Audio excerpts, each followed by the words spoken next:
Okay, let's call to order the April 21st meeting of the Fire Board. Could you all join me in the Pledge of Allegiance?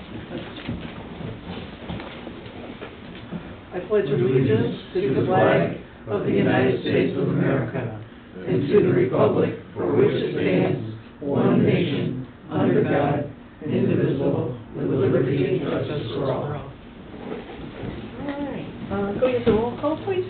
Aldridge. Here. Beckman. Here. Fox. Here. Verplank. Here. Phelps. Here. Cullen. Here. North. Here. Ooh, we have a full house today. Turn off your cell phones or you have to buy me dinner. Yeah. Of course. It's better. Jane, I think yours is the last one that went off, so. Mine's off. I only bet on a sure thing. Okay, so, approval of the agenda. I'll make a motion to approve the agenda of April 21st, 2025. A second. I have a motion from Pullen and a second from North. Is there any discussion? Nice job, Wendy. I know this is your first agenda. Thank you. Is there any discussion? All those in favor, please say yes. Yes. All right. Could we have approval of the minutes of the March 17th meeting? I'll make a motion to approve the minutes of the March 17 meeting. Okay, I have a motion by Beckman and a second by Fox to approve the March 17th minutes. Is there any discussion? All those in favor, please say yes. Yes. Opposed?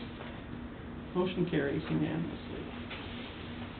Okay, I need a motion to approve the April 7th minutes. I'll make a motion to approve the April 7th minutes of 2025. I'll second. Okay, I have a motion by Pullen and a second by Phelps to approve minutes of the April 7th workshop. All those in favor, please say yes.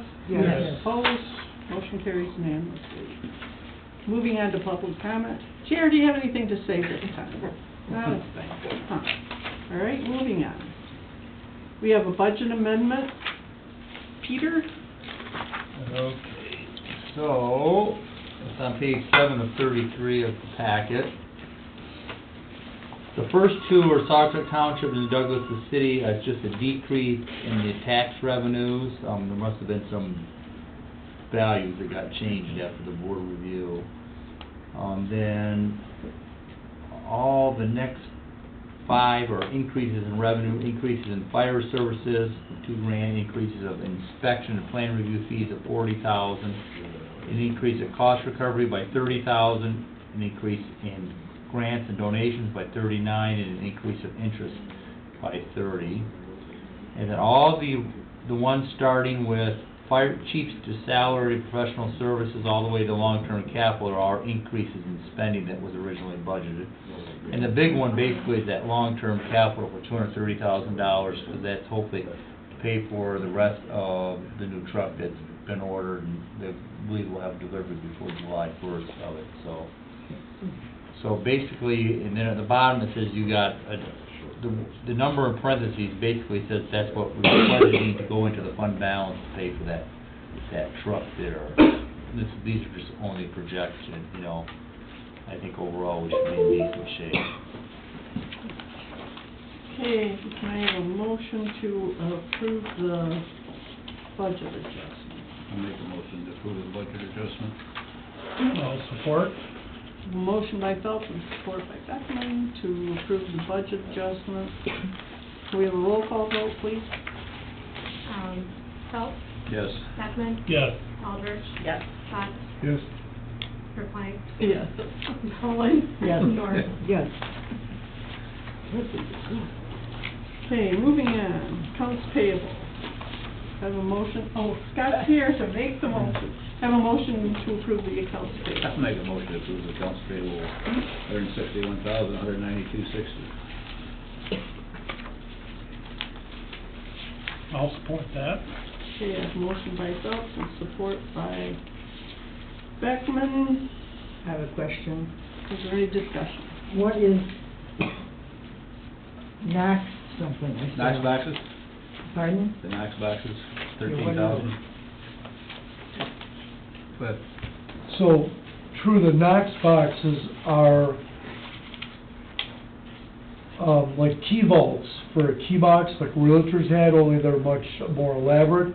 So only the fire officers in Sergeant Township Fire District have key boxes. By ordinance, by code adoption, we can require that on all occupancies. So when there's a remodeling job or a new business, there's a Knox box, so we can get in. It's extended quite a bit to a lot of single-family dwellings. Okay, I think we discussed this a little earlier. So I think what thought you this saw was, Okay. we had them where, here's the way we used to do it when Scott and I were babes, you know? So each officer had a key. Okay? So we were issued keys that had our initials on it. So I had, 8 guys walking around with keys. So one day it occurred to me, what happens if we lose the key? You have to go to 100 occupancies and rekey like the schools, and are we insured for that? So it evolved in that nobody's carrying keys anymore, and then we ordered a styled Knox box where you have to have a code to get into it, and then it computes and keeps track of that, and it flashes until the key's re-entered. You can't get the key out. Those became obsolete after about 6 years. So we had to replace them with a cloud-based system. That's what you're seeing. Yeah, I think you explained everything. The replacement. I wasn't sure. Thank you. Any other discussion? Chief, I know the answer to this, but probably be worthwhile in case somebody else would ask it later. Ronald Janik. That's what I was gonna ask you. Yeah. I hate reimbursements. Yeah, so Ronnie is not he's my brother, he is my brother. We're not sure or what? So, Ronnie, Jerry, and we train with weapons, as you know, my guys that are allowed to train with weapons. So my brother Ronnie ran into an ammunition deal of Federal, which is a brand. It's not it's just not a home-based load, so those are bullets for training. So Ron picked them up, I gotta go to Illinois to get them. It's a good excuse to see my brother, so it was like 23 cents a round, which is pretty good. That's what that is, a reimbursement. There was no other way for me to do it. Okay. Yep, that's brother Ron, the middle brother. Good to clarify it for the public. Yeah. Oh, yeah, they don't like that. Yeah. Well, I So, don't blame you. anything else? Anybody else? We have a roll call vote, please. Who approved, I'm sorry, that's all the, okay. Phelps, Yes. Beckman. Yes. Aldrich. Yes. Haas. Yes. LaPlante. Yes. York. Holmes. York. Yes, yes, yes. Okay, financial report. Peter? Okay, page 16 is 33. Overall, we've collected 98% of all the revenues that were budgeted, and this report does include that budget adjustment you approved a few moments ago. And then all the expenses, we've spent 65% what's been budgeted, but there's so basically a big hunk of long-term capital there at the bottom that's out there saying. So basically, we've got payroll left and a few supplies, and I think everything looks in fine shape for right now currently. I don't know if anybody has any particular questions. I do. Peter, is our annual pump testing and DOT in this, which was a big bill? Klein? No, no, that one's not, that, Okay. from Klein, no, that one's on my desk. Okay. Any questions? Thank you, Peter. Moving on to fire chief comments. Okay.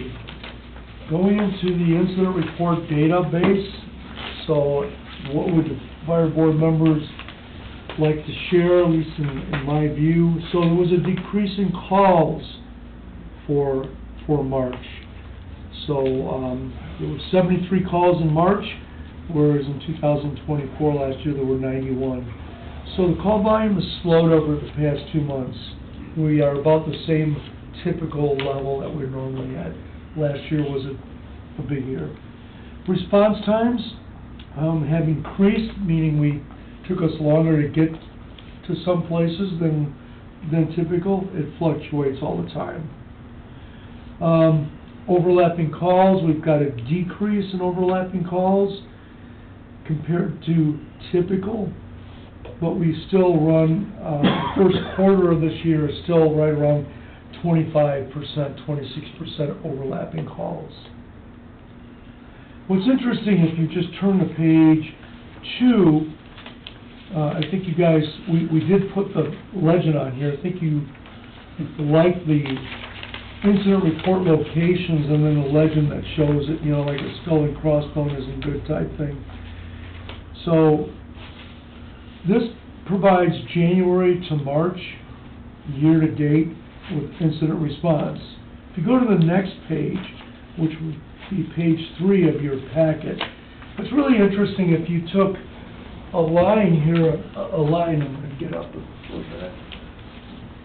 And, okay, this is March, okay? Say you took a line right here, right where the bridge is. All right?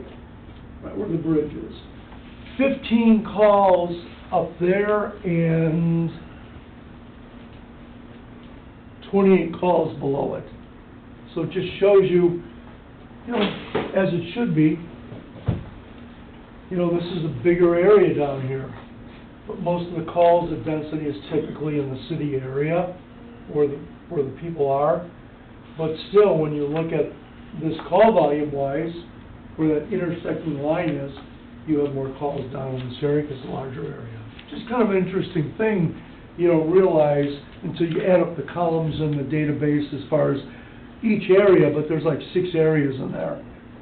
So it's a good perspective to see where we're going and how the growth is going to be down south. Is the one with a whole bunch of stars, is that the same house over and over or something, that you had to go back and forth? Mostly. Yeah. We have periods of time where somebody's just having conditions that you have to go back. Okay. Or somebody's weak from the result or whatever. Not uncommon. Okay. Typically, when we charted this, it didn't come out well because it was all big blobs.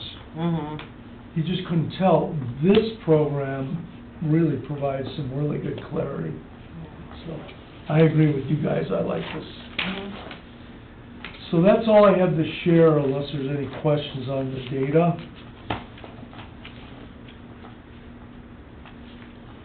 No, okay.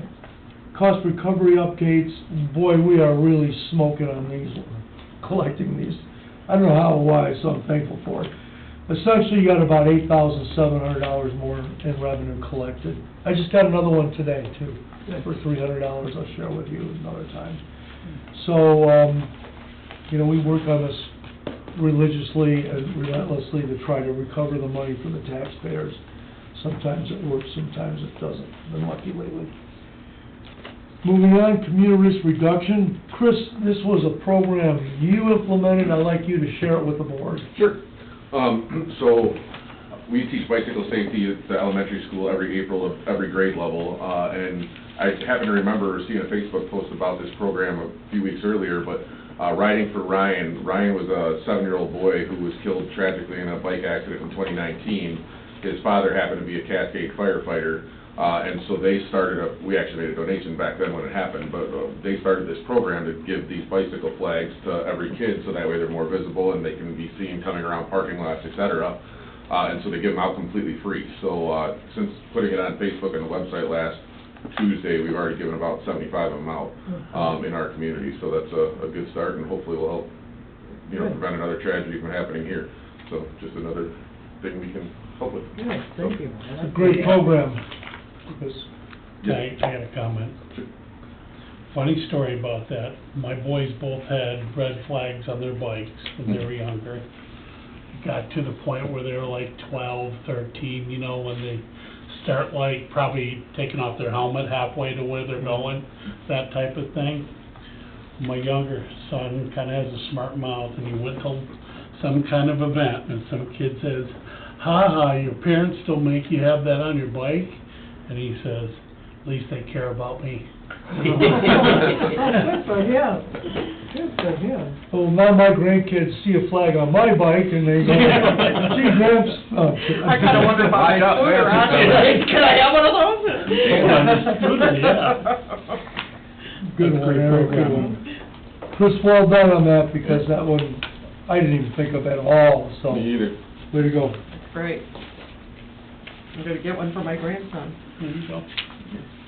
Okay. You, community risk reduction, right, okay, we're finished with that, right? Yes, ma'am. All right, moving on, we have no unfinished business. New business. Fiscal year 2026 requested budget, page 19. I guess this is you, Pete. Okay, here's the, I guess you guys, I think you guys talked about it at the last meeting or not? Mhm. That was here. So here's the, proposed budget for 25-26 year. Keeping the mills, it's still at 2.5 mills.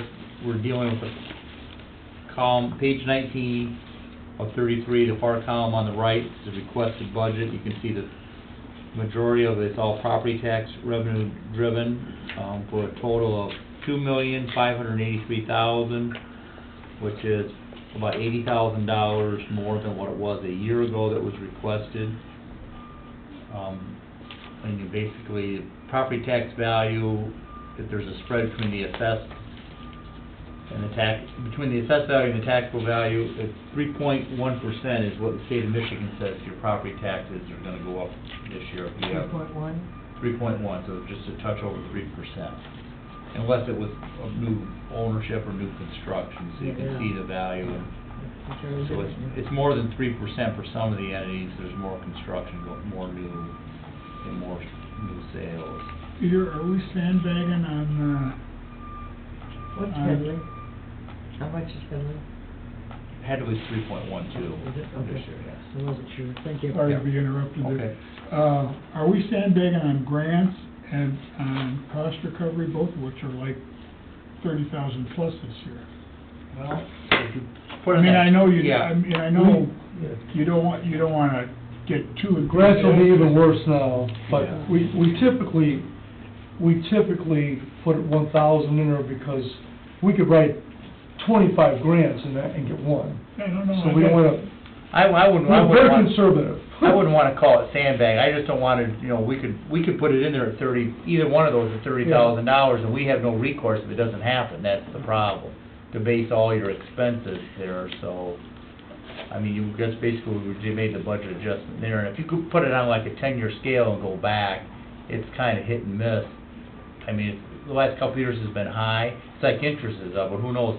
Right now, if you talk to any major buddy in the stock market world, they're looking at 5 interest rate cuts between now and the first of the year, so that interest is gonna dive down there. But I don't know, I know what you're saying, sandbag, but I want to say, we know that, to me, it's all gonna be excess a year from now when we're sitting here, then all of a sudden we look at it and we got 30 and we don't have it, then we gotta figure something, either we're gonna get in the fund balance or something's gonna get cut down here at the bottom on the expense side, so. But we could change that if the board so desire, or is it up I there? think we should leave it. We can't count on it, right? Yeah, we have no recourse. If it doesn't happen, it Yeah. doesn't happen, you know. But we got a fire chief who twists arms on cost recovery, so. You saw that Ron Janik up there?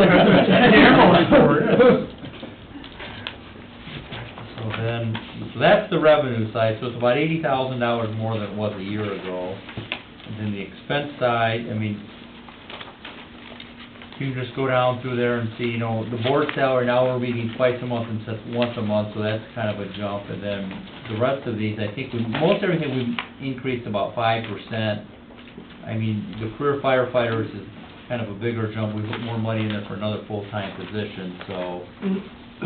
And then, so most, you know, and insurance, we really don't have any control over it. A lot of the utilities, you know, we just kind of looked at what they were for the last 5 years and added like 5% on it, a lot of them compared to a year ago, so. You flip it over to the next page. So basically, right now, we're proposing to the three entities basically a balanced budget of $2,583,000. And it's still, you can't, and right now, we've got a fund balance of just over $1 million, about $1,113,000 as of June of last year, so. Any other questions, any comments?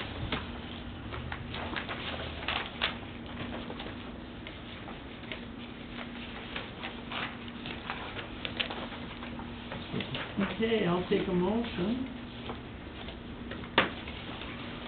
I'll make a motion to approve the, fiscal 25-26, budget, preliminary budget as presented. I'll second it. Any more discussion? Can we have a roll call vote, please, Cindy? Okay.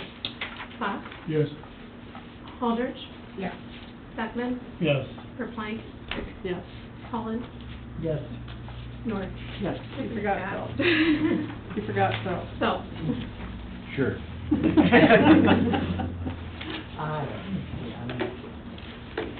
All right. So that's that. We have a proposed cost recovery fee structure. Greg, do you wanna work on that? Yes, as we briefly talked about the rationale on the revision of the cost recovery, we updated this to reflect current wages, and also we added a line in there for overtime as applicable, because we do have those occurrences where people are coming in the holidays, particularly with the commercial traffic, and our costs escalate when they're on overtime. So the new rate is the column on the right in blue.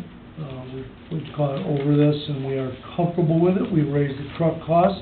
There was some really good dialogue. Hey, that's not what the truck's gonna cost to replace it. We were kind of bound by a FEMA calculation on, what did you pay for the truck in a formula that we base this on. So in essence, we raised this pretty much about 5% across the board.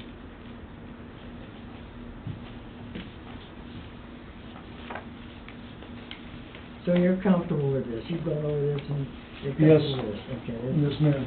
The attenuators put back in there, and, again, what we had missed a couple of times were the overtime. We caught it in the end, but there's no line item on there. You can't list all this stuff.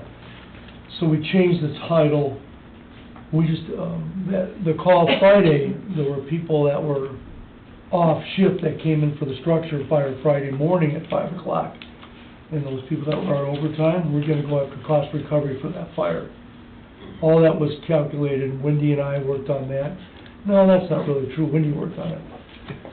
So, we're pretty cognizant of this fee structure, and we're very comfortable with it. I'll make a motion to approve the new proposed cost recovery and fee schedule. Second. One second. Okay, there's a motion by Beckman, a second by North. Oh, I They thought. didn't hear you. Second. Oh, I'm sorry. That's all right. That's all right. Yeah. I was somewhere else. Let the mayor have it. You have to talk louder, I couldn't hear you. All right. That's Is there something any no more- one has ever said to me. Is there any more discussion about it? Let's have a roll call vote on this one. Okay. Beckman, Yes. North, Yes. Aldrich, Yes. Fox, Yes. Verplank, Yes. Cullen, Yes. Cullen. Yes. Yes. Keep the finger here. Got Missed tied- many. Got tied in the corner there. You seem to have block today. Okay, proposed rental inspection fee structure. Page 27, in your, 27 will show, in your packet will show the proposed rental inspection fee. Essentially, we're going from 175 to 200, and the costs are justified as explained in the detail. Re-inspections, we are proposing $150 from the 125 due to increased cost, subject to board approval. Okay, I'll take a motion to approve this. I'll make a motion to approve the calculation for plan review and inspection fees fiscal year 2025-26. I'll second it. Okay, is there any more I have a motion by Pullen and a second by Phelps. Is there any more discussion? All right, so we have a roll call vote on this. Okay, Collins. Yes. Phelps. Yes. Aldrich. Yes. Heffern. Yes. Bach. Yes. Dufresne. Yes. North. Yes. Thank you. All right, moving on, motion carries unanimously. Moving on, proposed rental inspection fee structure. So on page 29 in your packet, you'll see the calculation for plan review and inspection fees. What I forgot was food trucks. So we did add food trucks in there, you'll see that. But essentially, the plan review fees, you know, the initial plan review fee is $134, $135, it rounds to $135. And then on page 31, you will see the final draft of fire alarm plan review, fire inspection, testing, and then the food truck inspections, which I had forgotten. So all that's in there, typical inspection rates that we just updated. So the food truck vendor pays for that inspection? Yes, ma'am. Yes. And do they have to do that once a year, or every time they go to an event? No, once a year. You know, like in Grand Rapids where there's a lot more food truck activity, we do reciprocal acknowledgements of Grand Rapids or Wayland or somebody does it. They have a sticker program. We don't do enough food truck inspections. They issue a sticker. So we keep documentation, and if they've been inspected within the last year, we're good. Even by Grand Haven or? Yep. If they've inspected them with last year, we acknowledge that. There is no fee. And overall, this increased roughly 5% as well? Yes. Okay, do you have a motion to, I just did this. Let me back up on that, Dan. There was some price adjustments. But, you know, for example, I spoke out of turn. It's not all 5%. There was a baseline of 5%, but we determined, for example, tent inspections, 75 hours, we're not covering our costs. So you'll see that went up to 135, so I stand corrected. No problem. And that mirrors a food truck inspection. Food truck inspections are 5 times as comprehensive. And we're hoping that these come to us all ready to go, and we can just go through the checklist and confirm, yep, you got this, this, this, and this. So if it takes you 20 minutes to go through it, do you still charge Yep. the flat 135? Baseline is 135, it's not gonna be cheaper than that. okay, I think we're a little confused with motions. So True did the plan review inspection fee. You did D, True? Yes, yes, I did. All right, did we do C? Rental inspections? I thought she combined them both together, right? Rental and plan, wasn't it? I thought that was all one. Okay, do we have everything approved we need to have approved?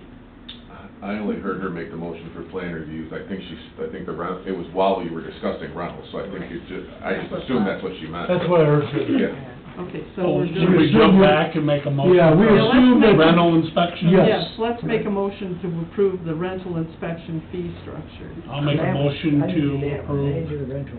Well, the rental inspection fee structure. I'll second it. Okay, I have a motion by Beckman and a second by Phelps to approve the rental inspection fee structure. Is there any more discussion about that?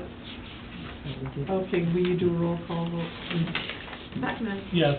Miller? Yes. Aldrich? Yes. Fox? Yes. Ruffing? Yes. Sullivan? Yes. Miller? Yes.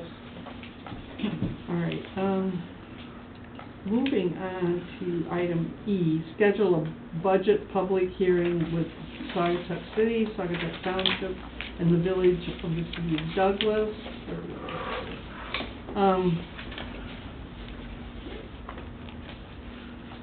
Can I have a motion to, this would be for the, Peter, you want to explain? Well, this is where we've had downstairs the last 2 years, this is year 3, where all three entities come with their, hopefully their full boards or quorum, and then I guess it's open discussion on the budget of the fire department, and it'd be nice if they had, I think it was Township was the only one last year that they had like a posted minute, had their own little private meeting that was posted that they approved the budget there, but the other 2 cities haven't chose to do that, and then, so I guess there's no questions, we get to June, that we need to get to 3 entities, each their councils to approve their share of the budget. Yeah, the whole goal, if I may, Yeah. was to avoid, that their next meeting, they have all these questions, they hold up our budget. They're given an opportunity, but what we also realize is sometimes you can't have a quorum there. That's not on us, the whole goal was to get this thing passed, and if there's discussions or questions, so we don't endure what we went through years ago, this is the time to ask those questions in front of the public, not to have your own budget meeting. When, So it would be when is it the required to be third, done? the 19th of May, so it'll be This the... one we're gonna do it. 19th of May? Yep, This one we're gonna do it, it has to be done by June. right. Well, we have to approve, then once the other 3 entities approve, then this board has to have a public hearing, usually we always do it at our meeting in June, I so. was gonna say, But June but we've 30th been is cutting it. scrambling. The Yeah. last Yeah. time this came up and was a problem, Right, I thought we got to the point, and and I that's what we're hope we doing. did, That's what we're doing. that the 3 jurisdictions reviewed the budget. The fire board approves the budget. Right, yeah. Right. So that the lack of a jurisdictional review is on the jurisdiction's part, because that's why we have this meeting, to present it Right. to them. They then have every right to review and ask questions, whatever, but they don't have an approval. It's not an approval. That's They can, after our meeting, if they so choose. I've already asked my board. We They We're did. planning on it, and it would be, Always I take a told them like 5 o'clock after our regular board meeting, but I think they're all coming. We also And we have a also meeting have a that quorum. night, so if we don't have a quorum there, we'll public notice it, but if we Yep. don't have a quorum, then we'll do it at our meeting. Okay. Good enough. That night, wherever you want. We're just trying to simplify the Do you- process for everybody. Do Also, you recommend, oh, I'm So sorry. what time? Go ahead, go 4 ahead. o'clock? Do you recommend that I put these new things in my packet this month, or? Yeah. Or are we gonna talk So the about whole it goal at was that to meeting? Okay. share the budget with, so then they can field any questions, and, they can always send an email to me and go, hey, why is this at this level, or whatever. All right. We don't want it shouldn't be a spectacle in a public meeting. I mean, we don't do that to anybody. And that language, the lack of the word approval. It's In reviewed the charter and acknowledged. is clear. Right. So Review when and it was acknowledge. held up, as it was by Saugatuck City, saying, we have not approved. Que sera, we're rocking. You can approve it or not approve it as you see fit, but it doesn't halt the progress of the fire board. The fire board doesn't have to wait for those approvals to approve it ourselves. Approval would be if we go over 10 mils. Yeah. It's just a review for them. Right, Review exactly. and approve. Review and acknowledge, so. Yeah. I'm glad you discussed that, because it's been So, confusing. to Stacy's point, it would be good if we, publish this to our councils ahead of time, then they can ask us questions and Yeah. refer them. So we'll send that in a separate email, we'll send, here's the proposed budget. And then we'll have a budget presentation that kind of, from the board type thing. Eric has already started working on that. And then, we'll have the final presentation. We will get you the budget. It will be on May 19th. Have we communicated that date to the jurisdiction. We're gonna do that, right? I did And you it do already. you do the media release, or the commercial? Yeah. Oh, record? yeah, we'll do that, Yeah. yeah. Yeah, there has You to got be a it, media Joe. release. We have a meeting tonight, so. All right. And you say we're gonna do that right now, is that on our shoulders to do it with individual councils? Or do We're we gonna- actually have a communication with them that says it's May 19th, whatever it Yeah, is? we'll have communication. We'll have a communication with them. We'll approve this tonight, that the budget meeting is May 19th. Got it. All- How did we do that? I think it was at 5 o'clock. I think We we had did our our meeting meeting. first, and then We we have a went- council meeting at 6. Because we're an hour earlier now. Well, how did? We're not gonna be able to do that in an hour. We can't. Okay, so we'll do it at 4 What if there's o'clock. questions and stuff, you really need to, it's gotta be 4 o'clock. Okay, we'll do it at 4 o'clock, and we'll have our meeting afterwards, and you may not make it. Or you will. Or we could do a meeting at 3 o'clock. I guess I'm a little confused. We just requested or approved the requested budget for next year, right? Mhm. In this meeting. We just voted on that Yes, on A. yes. So the next one, what we're doing is, we're scheduling the public hearing Right, because it's required. right. To present the budget we just approved to the But then you have to approve it municipality. again after the public No, we're gonna hearing? present it to the municipalities at the next meeting. Right. And then we will have a public hearing in June, during our June 19th meeting. We have another public hearing. Okay. But we approved this.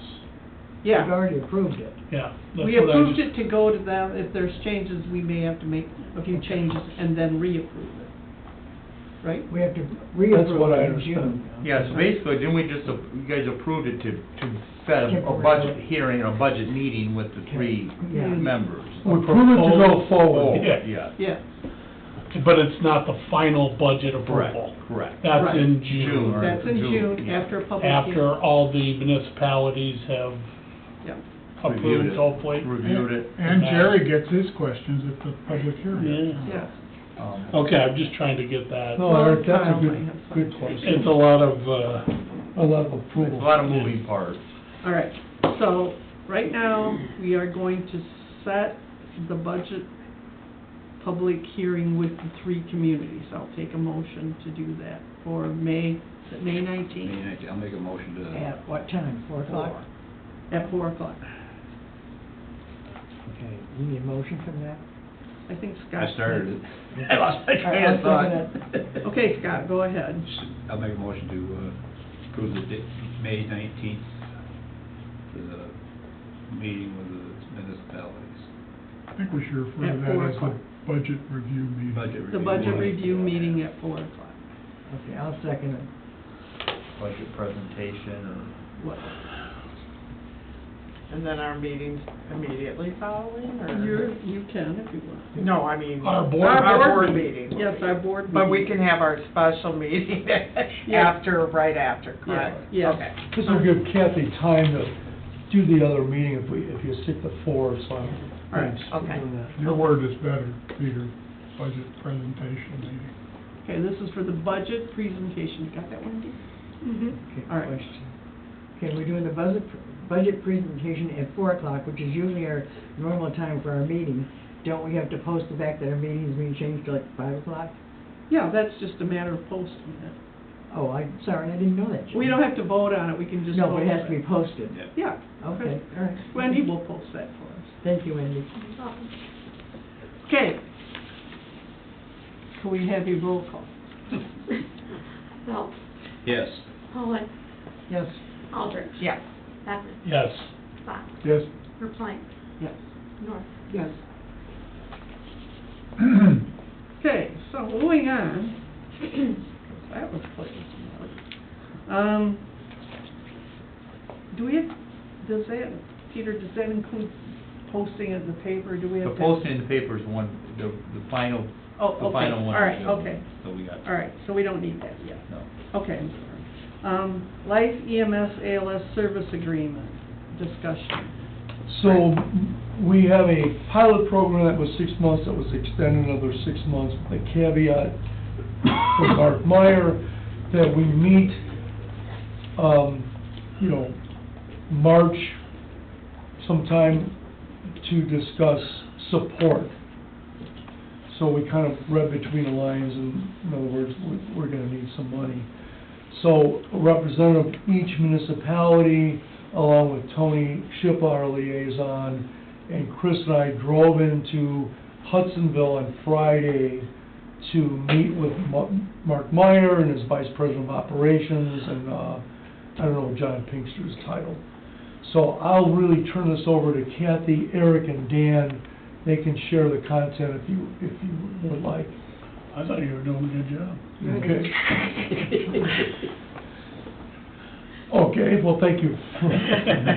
So, essentially, Mark, I brought some data that showed what was important to us was what were the wait times for us for an ambulance to come so we can get out of there.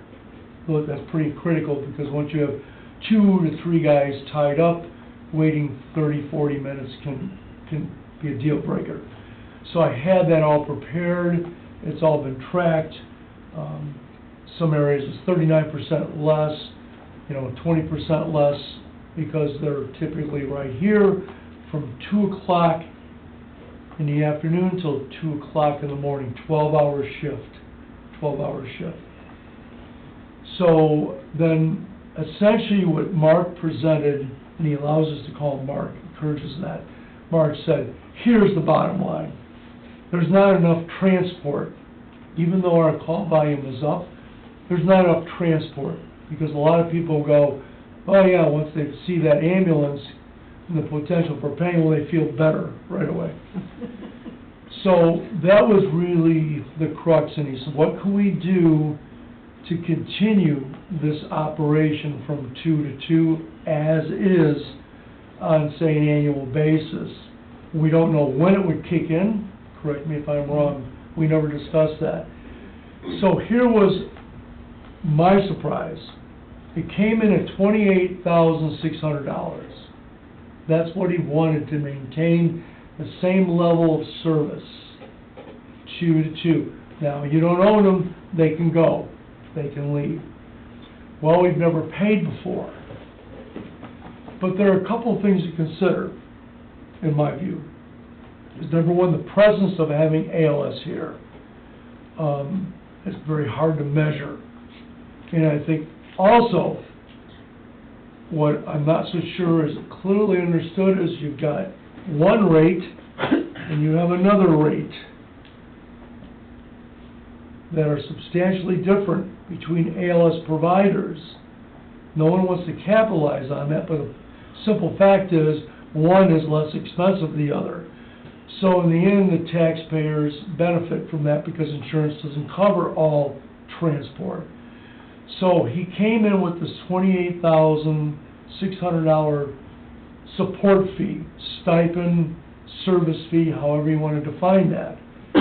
My reaction was he forgot a zero. Because when we've got the first 4 quotes via township, the first one was $750,000 per year for an ambulance to be here.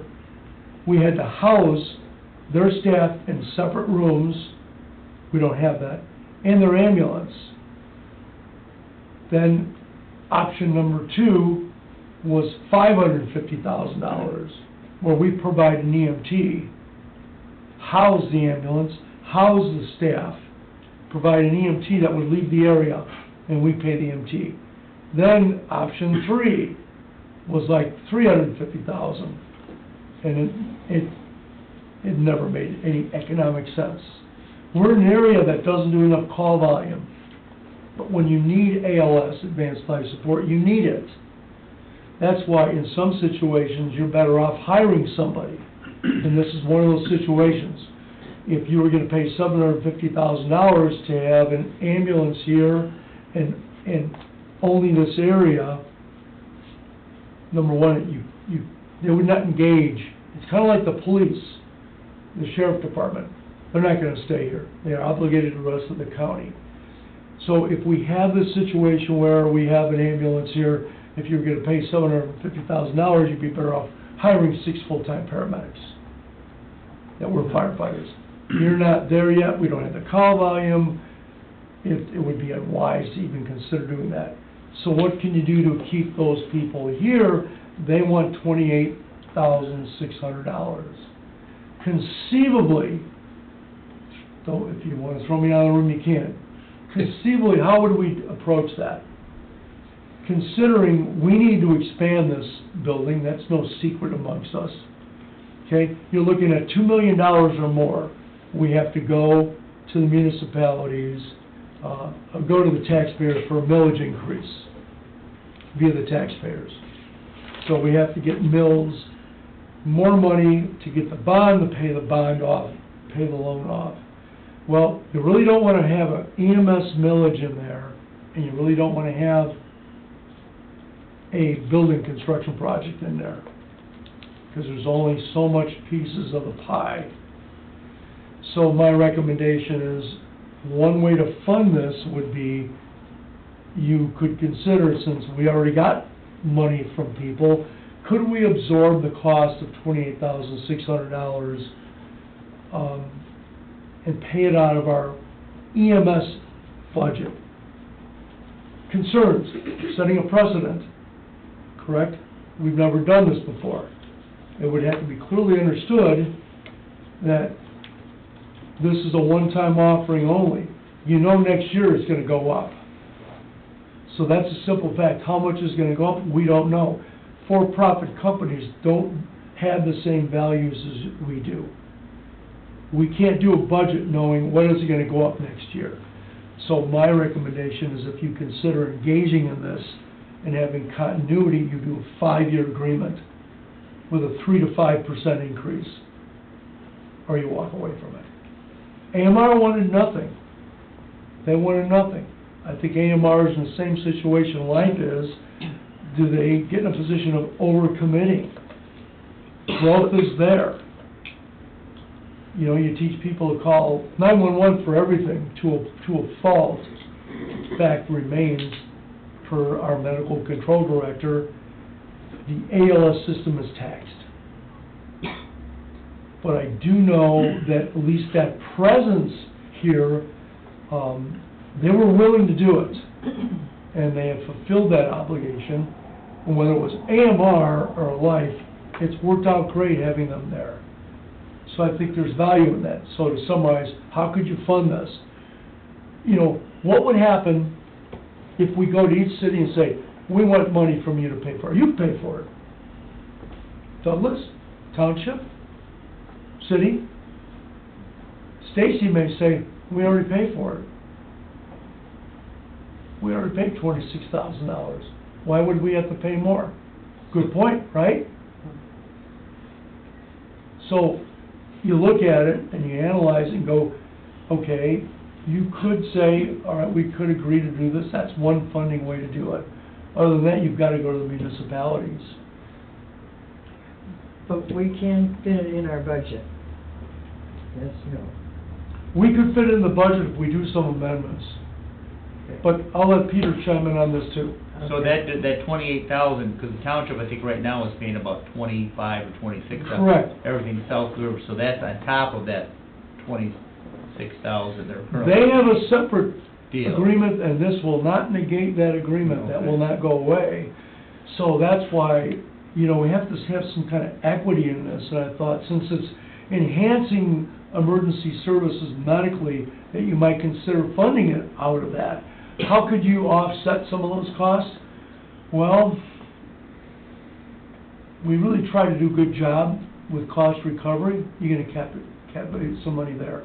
Property value increases. I think bang for the buck investment-wise, $28,000 is doable. It's reasonable. We could also maybe take, I'm just throwing something out, let's see, where we got a healthy education budget. We take $5,000 from there. We come up with some other creative things. I'm completely comfortable with that, if you want to do it. My concern is, well, the city's going, well, you paid it this year, you're stuck with that. You gotta put that in writing. And I really think it would be wise, so, you know, if he wants to raise it 20% next year, you have an agreement that says you can't do that. Yeah, okay, Because then we I- can't budget for that, Yeah. and we can't be subjected to their budgetary problems. And I tried to tactfully allude to, I'm not here for your revenue stream. He has different things. Right, sir. Yep, go on. They should also note too that they, meaning Life, had another thing they wanted from the fire district that doesn't cost us anything, but that they obviously value or they wouldn't have asked for. And that's the good graces of the fire district in helping Life make an effective business appeal to Manlius Township, to our east. That's what they wanted. Because, like they said, he made the point several times that if you're servicing an island, it's not, there's no way to make it cost effective. And we're not an island now, but the more, the merrier. So, I think that's important only because it lets us see what they want and puts the value on our helping them to the extent we can. I mean, hosting meetings or talking to people, whatever it takes. I mean, it's not gonna be, you know, you can't force Manlius Township to do anything they don't wanna do, but apparently there are some potential openings there, whatever. So I thought, good. It was a way of increasing the volume and having some continuity to expanding. You know, I think AMR will always be in Holland, and that's great. And I actually looked at it as, it'd be kind of a relief with Holland being a dividing line, but I don't wanna, some of this is political that we have no control over. But I do know that Hamilton and Grascombe are faithful AMR people, and that's great, that's fine. They just were trying to get East Saugatuck, correct? East Saugatuck was mentioned, and get a little more. And financially, they had the numbers that I roughly, per shift, per 12-hour shift, on average, they're getting one transport.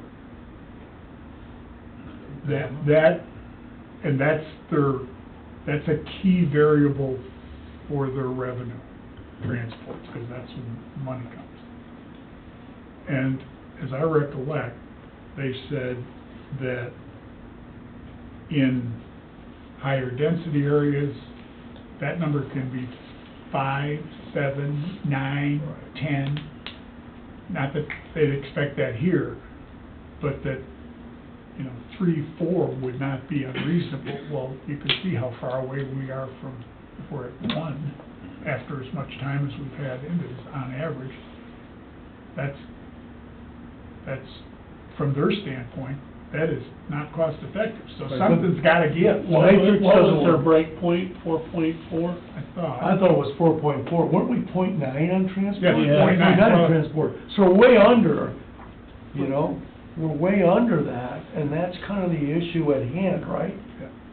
Well, the call volume, I was surprised because the call volume was there, but like Greg said, not everyone wants to get, or gets into that ambulance, so they can't really charge for that. Yeah, and if you look at, and you know, you have to look at transports, because that's where the money comes. Right. And even then, they explain, I mean, it's a little bit of crying poor, but I get that, it's a negotiation or whatever. They explain their dilemma after that, it's just because they bill $3,000 on average, they ain't seen anywhere near three, you know, because it goes through insurance, or it goes through Medicare, whatever, all that crap. So, that's, you know, that's a revenue issue on their side. Because one of the things we brought up is how their cost structure was so much lower than AMR's. Right. It was significantly lower, but like they said, you can throw it out the window, because you're not gonna get it anyway. Blue Cross Blue Shield controls everything, and you're gonna get $600 You're or gonna get whatever. what they decide you're Yeah. gonna get. You get pennies So, on the dollar. one ambulance company could charge $1,900 for the same call that this company charges $980. That's fact. But when you start higher, they whittle it down, but they didn't seem to have much, they weren't receptive, there was no merit to, hey, why don't you raise your rates to be more competitive with the other Well, guy? I brought that up. So we don't pay for it, and Eric Right. brought that up, And right? yeah, and it basically comes down to, doesn't matter what Doesn't the matter. insurance company gonna pay. Unless you get some poor sucker that doesn't have insurance, and then he's gonna pay big.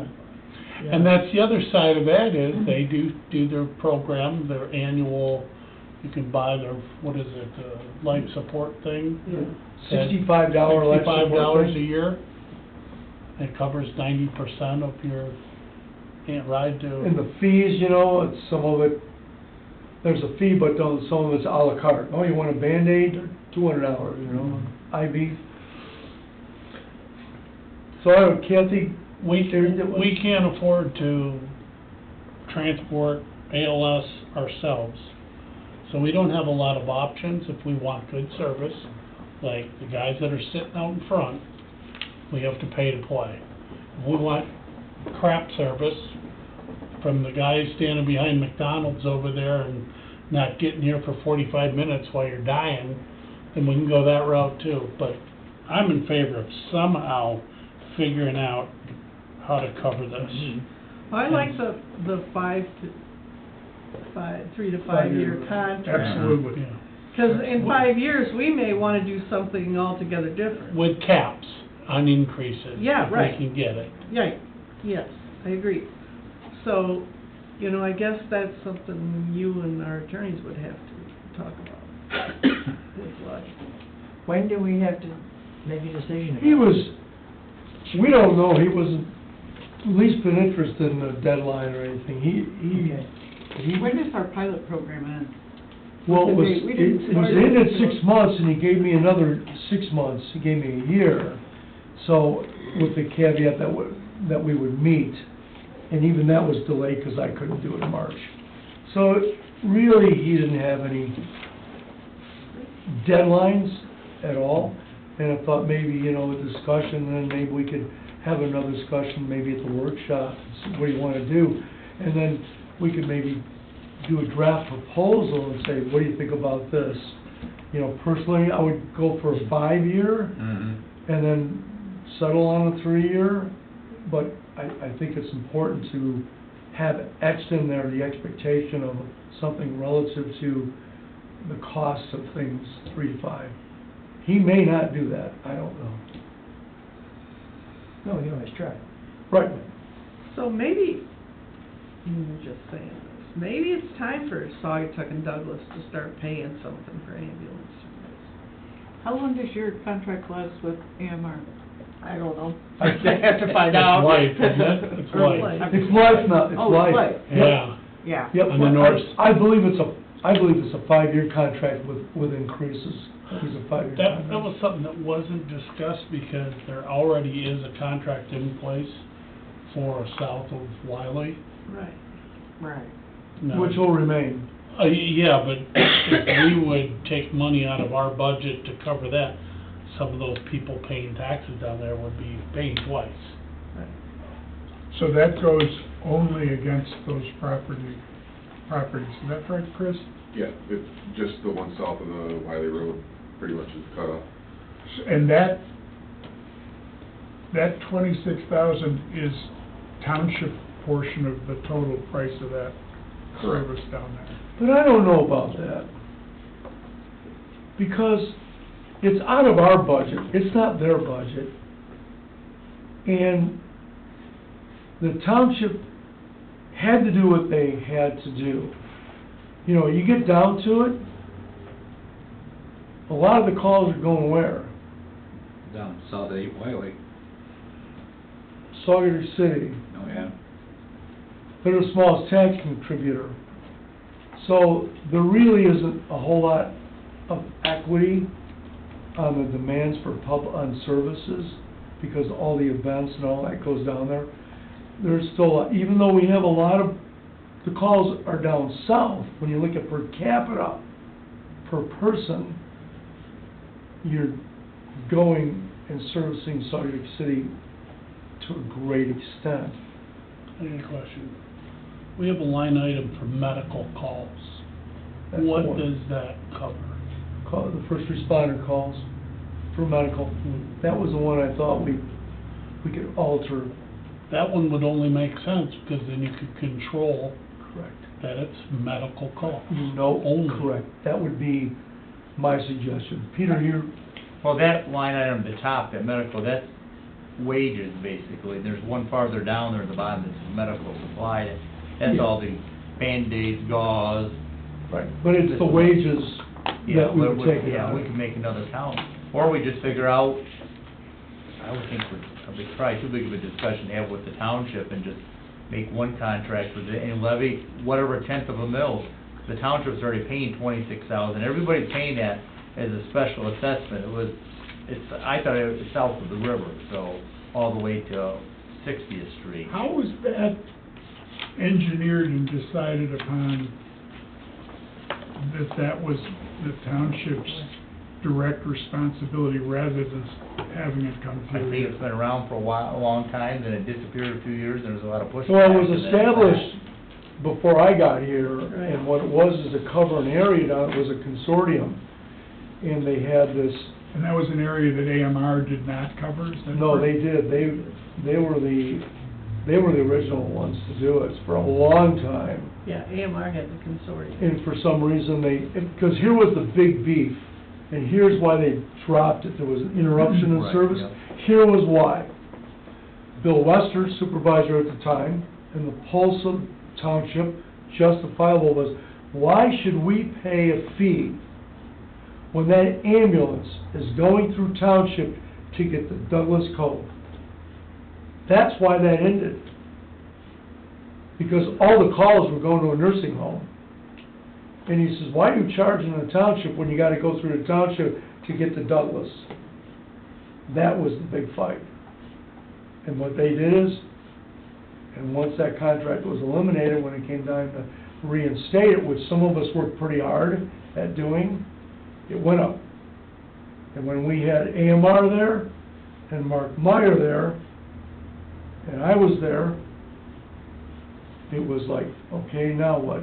And they could do anything they want to get it reinstated. And it wasn't unless we had John Helmrich there, some of the township people, the new ones, that they made that happen. Yeah, Zabby, John, and Tony Shippa, wasn't it? They're the ones that replenished that relationship. I'm just wondering, because I'm wondering of the structure of this thing. I remember looking at it once before in terms of which government entity has the responsibility for providing this service. And at the time, and I think this was as we ramped up for life, we were saying that's not the jurisdiction's responsibility. In the charter and the creation of the fire district, that the wording is a little tricky, because it doesn't just say ambulance service, but it says the health and welfare, something like that, was conveyed to the fire district as the fire district's responsibility.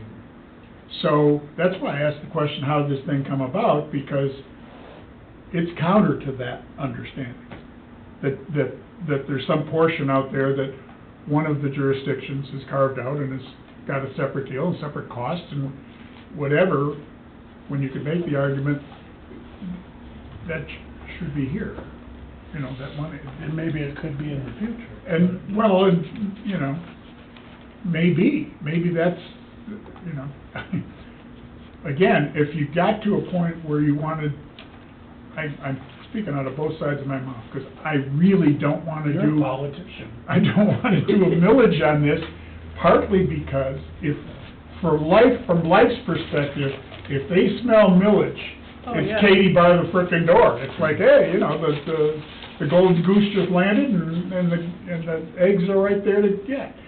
So, you know, again, I don't want to... I just don't know why this couldn't be a line item for the fire department, I mean, if we ran it, Well, I it would think be a it- line item. No, I think it could be. The question is, can you afford it? Because there's no offsetting revenue. Well, and that's the Right. whole, And, putting a cap on it. and the only reason I even suggested consideration for that was because there's a huge difference in the pricing. Oh, yeah. And it benefits the taxpayer. They don't even know it. It's like double, isn't it? Well, it's 1,900, 100,000 to 20, and it's 200,000. 980, yeah, almost double. Yeah. I mean, we asked for that. What can we do to get that down? I offered a 2% stipend to AMR. Nope. It's not the people here, it's the corporate wherever they're at. They won't even talk to you.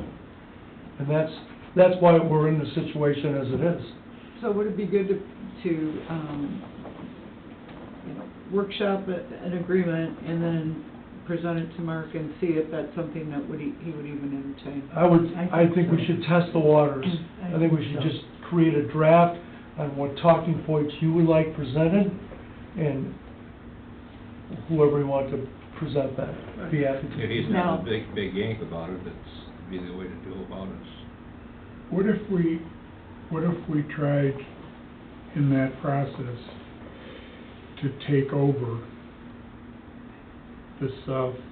Yeah, that's. I think when that runs out, Yeah. Well, but if Try to make it if we took it manageable. over now, conceivably, in a negotiation, conceivably, we could, because we're doing a deal here, both sides win, blah, blah, blah, we could get it at a significant discount versus what's being charged right now, and make a lot of friends south of the river, by the way, when it came off their tax bills. But, you mean the consortium? Hmm?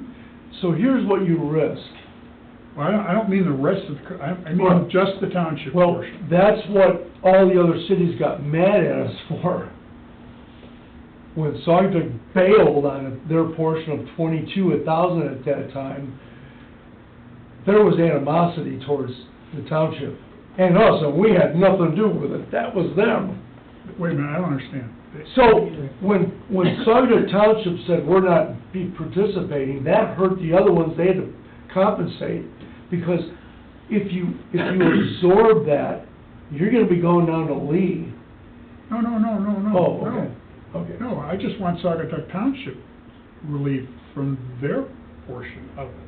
But then the Because other the whole ones. thing is 200 grand or something. Right. you're screwing up a But consortium you down can- there that works. The partnership is then they have to pay more. Well, Yeah. que sera. Right, yeah. Life's a bitch, you know, I mean, things cost money.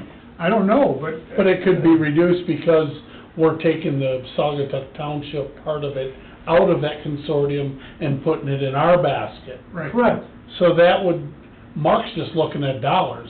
Is he gonna get it Right. from there and here, or is he gonna get it I most see of what the you year? mean, Dan, I got you. Okay, well, I think we need to, Yeah, it's a workshop because. this is a workshop discussion. When is that consortium expire, do you know?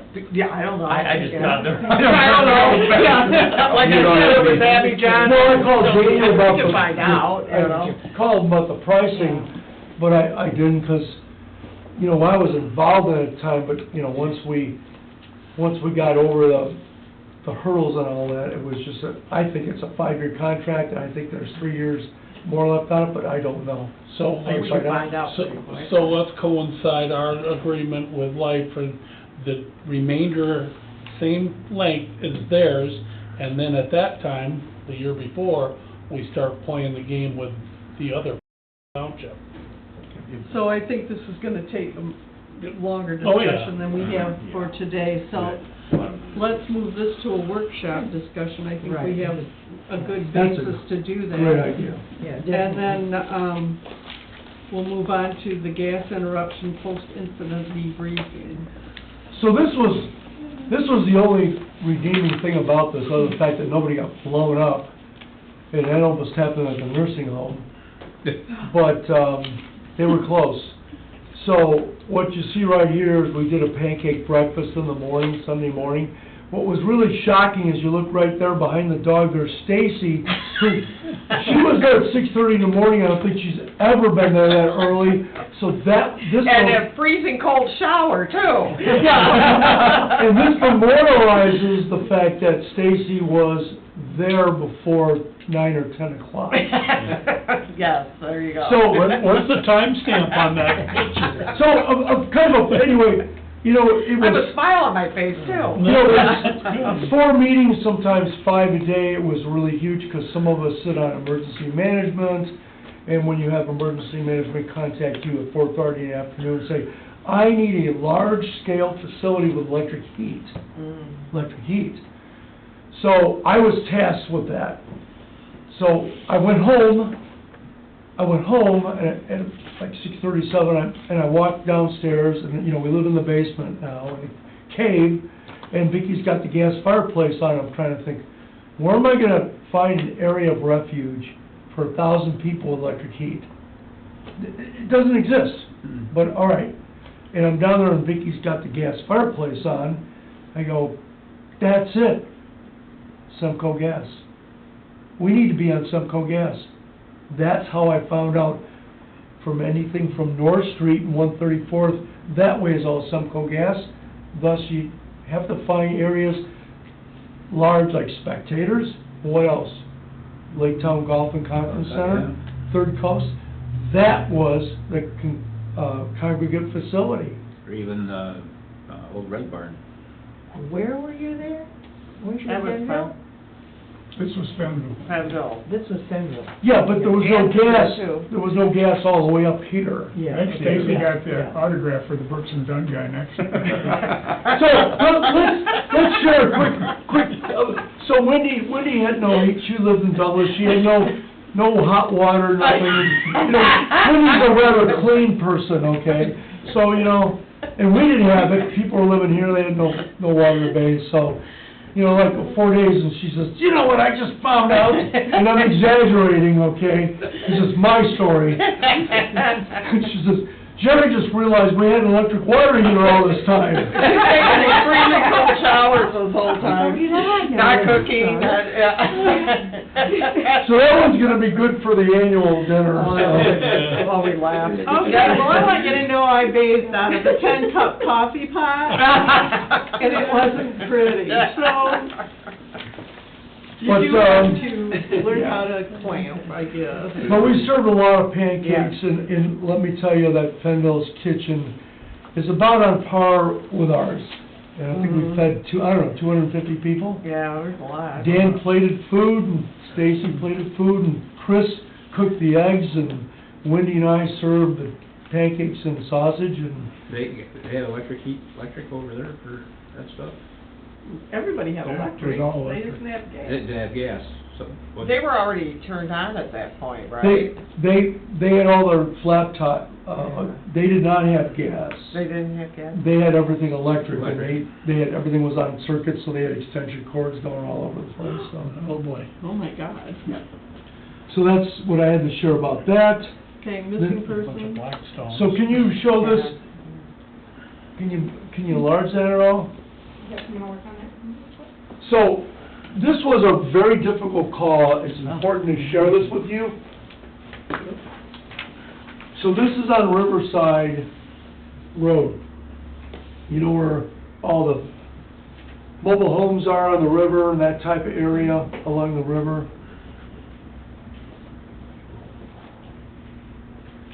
Does she live in Newport? Yep. Newport Drive. So there's a subdivision called Newport, some of you are familiar with it, very nice, huge parcels. They had a house on the river. So she was last seen about 1:30 in the afternoon. She was in the river, we didn't know if she was in the river. We were not called until, I think, 9 o'clock that night. So what happened, when I got home at 7 o'clock, I was on a Zoom meeting. I got a call from my staff that we had explosive levels of propane in the nursing home, so I excused myself from the Zoom, handled the propane situation from improvised heating, and then I was on my way home. We got dispatched for the drone team for missing persons. Well, then another page, and then another page. They needed more people.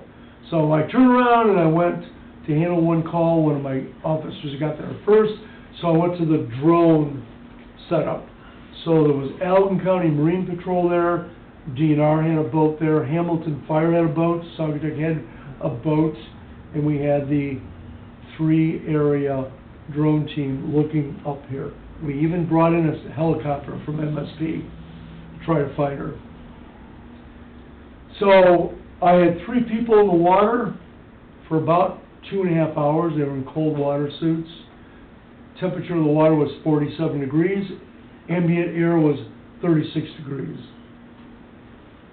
So after hours and hours and hours, we're drawing a blank. Here's what happened. There was a county boat coming to assist, a jet boat. He didn't follow the channel. He got lost and ran aground. So the scene was compounded by we had 2 people stranded in an area we couldn't get to them. We had no equipment between any of us to get to that boat. And we tried to recover them, rescue them. They were out there 4 hours. They were wet. They went in the water, tried to get the boat out, and they became cold, and hypothermia was setting in. And finally, after 3.5 hours, I said, "You got to get us out of here." And there was one of the first problems we had, realizing we couldn't reach them. We couldn't get to them. So at about 20 to 2 in the morning, my crew was starting to fall apart. A couple of us did 19 hours. We don't work 12-hour shifts like the police do. We don't go home until we're done. At 20 to 2 in the morning, I said, "That's it, we're out of here." That did not go over well with the county. They didn't have the right equipment to do this. They ran out of the channel, and we did all we could do. Helicopter couldn't find the deceased. Our drone couldn't find the deceased. The next morning, I said, "Why don't you leave the boat there and let's get them off?" The county left the boat there. Somebody crawled in to get to the other guys, got them out of there. Next morning, I went out there to retrieve the boat. There was the body. No one saw that. Some of us believe the body was under the water. It didn't go down the river. It actually went in an inlet right around here where you launch. The launch ramp? Right. So where all those modulars are, the river was flowing like Michigan, the current, and it was swept. It was probably 3 knots here, pretty fast. We had to have tethers on the guys or they got swept away. So she went up there because the water was trying to race out Lake Michigan, and there really wasn't, other than the drone and the helicopter. And then when we pinged her phone, I didn't do it. T-Mobile did it, along with the county. It showed her watch was out Mount Baldhead. So then a deputy went out there, okay, who knows, her hat was right by the shore. Is she in or is she out? So then we sent a deputy down to Oval Beach area for quite some time. And those pings are 230-meter circumference, circle. That's a long, big area. So the helicopter had to land, refuel at Tulip City, didn't leave, went back out at Mount Baldhead to look for her. Finally, after all those hours, I had to return back to Lansing. Quite a deal, and what we did, I did 3 days of post-incident debriefing because we had hypothermia, we had some county people who were not happy we aborted it. Our boat doesn't run on 2 inches, 3 inches of water, and I asked the county, why don't you have an airboat? Where's your hovercraft? They don't have an airboat, they do have a hovercraft, that was never brought out. So it was one of those scenes that didn't go well. I can share this with you. The next morning when they went to retrieve their boat and they found the deceased, we got called in to help with that. And here what was great about what you did as a board. You allowed us to buy that truck down there, that transport truck. Yep, despite the ridicule and criticism I've received, you allowed me to buy that truck. And Mark Meyer gave us the cot, okay? We took that under the advice of Mike Betts. We took the deceased, put her inside our truck so the ambulance was not tied up. The only ambulance from Fenville was there. We still had to wait for the ME, we had to wait for the transport company, which was almost 2 hours. So we freed up an ambulance, and then we knew the paramedic said, "Hey, can you clean up the deceased so the husband can say his goodbyes to her?" That's all he requested. So we held her there until that could get done. So, you know, you've got to respect the fact that he gave me the equipment to do that. And I'm very grateful because I've never run into that. We all knew when we gave up some of these trucks, we had nowhere to put anybody in anything. You can put them an engine on backboard across it, but it's very elevated. You got to have this stuff down here. So the husband was grateful, obviously. It was just a horrific situation. And we learned from it. We learned we are deficient on shallow water and ice rescue. And the county keeps getting, they've been wanting an airboat for the county for 5 years. It keeps getting thrown off the budget. Hovercraft is 30 years old. They don't want to run it anymore. It runs, but they won't take it out. So, and the jet boats don't go through the mud like that. And the where the water levels are right now, it's... Right. That was key, the water levels. And they claim, county claims that water went down even further from that night to morning because it was blown out. Oh, yeah. So it went down, and their position was she was there all the time. But or probably 30 was out there. That point there by the launch ramp? I'm sorry? Was she at that point by the launch ramp on that point? She was up into the marsh. This isn't a good, see, right here, right around here. Yeah. See where it's real shallow? Yeah. And I think the county boat was over there. It came in, not their fault. No. But that's what happens sometimes. You got So they came up the North Bridge. Mhm. You can't go through that. And then several boats came in this way. Yeah. We had a little 16-footer out there, but it doesn't go through mud. And it was, well, where's the mud boat? It's 2 hours away, it's DNR. So is the reason we didn't have it there? But I don't run the county. So mistakes were made. We saw some weaknesses, particularly as this relates to ice. There was no ice there, but we had the same situation with ice. The county's got to have to do something.